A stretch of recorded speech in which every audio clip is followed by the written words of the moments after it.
And we're going to be talking next with Brian Jones, IUP, about Footlight Players. Marcus and Mack, a law firm representing injured people, bringing us this conversation. Brian, good morning to you. Good morning, Todd. Thanks for having me on. It's our pleasure. It really is. A couple of days ago, I talked to Jeff Wacker, and he was sitting on his porch with his cat in his lap. You're not doing anything crazy like that, are you? Well, I have a dog nearby, and I'm looking out at a bird feeder with a bunch of birds flying around it. So it's just a very strange time. That sounds very, very nice, though. That sounds like a really cool thing to be doing today. All right, so, Brian, normally at this time you are decompressing from the semester just ended, and looking forward to this summer and getting a whole bunch of kiddos on campus with Footlight Players and whatever other endeavors you have going in the summertime months. I know you're still looking forward to Footlight Players, but maybe in a different way this year, huh? It is different. Several weeks ago, of course, all of our summer plans were put on their ear, and we were told that we wouldn't be able to have an on-campus camp for very good reasons. And so we were disappointed for a little while, and I got in touch with the folks at the Pennsylvania Council on the Arts to find out what we should do with the grant money that helps support Footlight Players. And they said, well, be creative. We don't really want to pull that all back in. We want you to find a way to do good with that.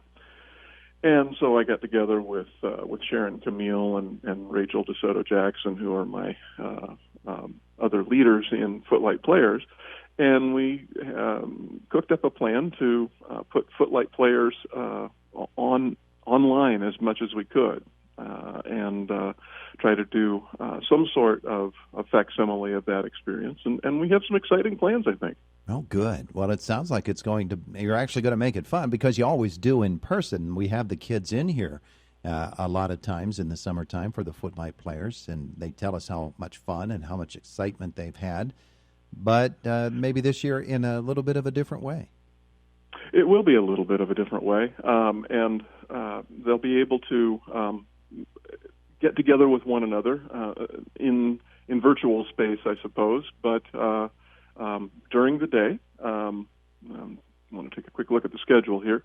During the day, we'll have the campers, the younger kids,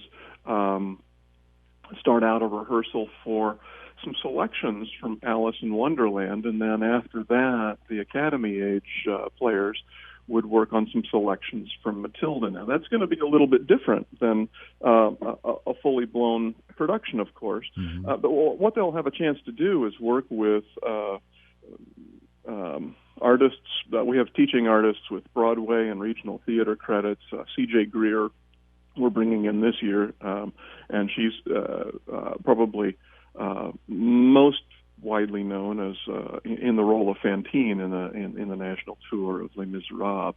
But at any rate, CJ will serve our production of Matilda along with Amber Leach, who's been our music director for years, working on just musical selections. If any of your listeners saw the Amazing Grace video production by IUP's Wind Ensemble, it's something like that. They'll work for it'll be a much shorter period of time, only 2 weeks instead of 4, and then out of the work that they've created in their homes, we'll assemble a video production that reflects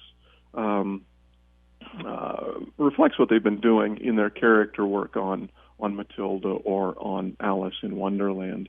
And they'll have a chance to create a character and do some of the creative storytelling. We even have some of our design tech management teaching artists coming back to lead some activities that the players can do in their own homes and then share it with one another. So as interactive as we can possibly make it.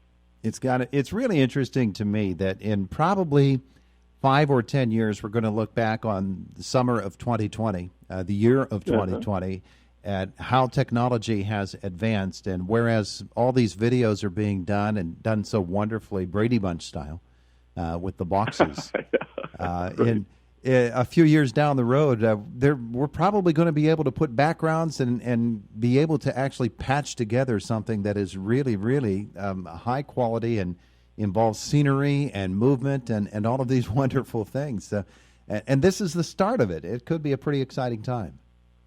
I think in a lot of ways, our young people are going to be through this experience at the outset of a new way of working. And it doesn't have to always be online, and it doesn't always have to be distant. I know that there's some feeling that, this just doesn't quite match up to the real lived experience of getting together and making a creative act. And that's right.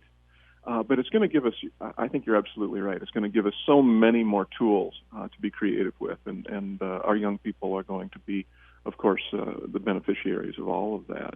All right. So who can become involved in Footlight Players, and how do we do it? Well, it's interesting. We discussed this and really feel that for the players involved in those two productions, they really need to have had the Footlight Players experience. We may make some exceptions to that, and I'll get back around to that in a moment, but that would be for the young people in our community. There are about 90 now that have had Footlight Players experience of one sort or another over the past few years. Ages or grades 3 through 12. In other words, the first two grade levels that we do our junior campers program with, we really feel like we can't provide something of good quality for them online, and so we're just not gonna reach there. But starting at third grade and working up to 12th grade, we have a place for young people to be involved in both Matilda and Alice in Wonderland. Now, for those who haven't been involved in Footlight Players before, and for those who have, we're going to have some creative workshops and crafty storytelling of all kinds for any comer. And you don't have to have had experience acting. You could work for the first time possibly on a monologue, having never done that. Madeline Jones will be running that. Tucker and Carly will be running the design tech management workshops. There'll be a playwriting workshop and another acting workshop for all kinds of possibilities. So the best way to get started on this, because we're going to do this in traditional Footlight Players way, we're going to do it one player at a time. We're going to do it in a very customized way. They should write to me with an email, or they can phone me. The email is probably best, and they can just send it to Brian.Jones, BRIAN .Jones at IUP.edu, right over there at IUP. So Brian.Jones at IUP.edu will get you connected, and then I'll call you or write you back, and we'll get you registered. The registration fee is much lower. It's about 20% of what it was. We recognize that this is a much smaller kind of project than we would normally have. And it will be $100 for the 2 weeks for the productions, and $50 for 2 weeks of workshop lessons for just the workshops, or some combination of those two things. Yeah.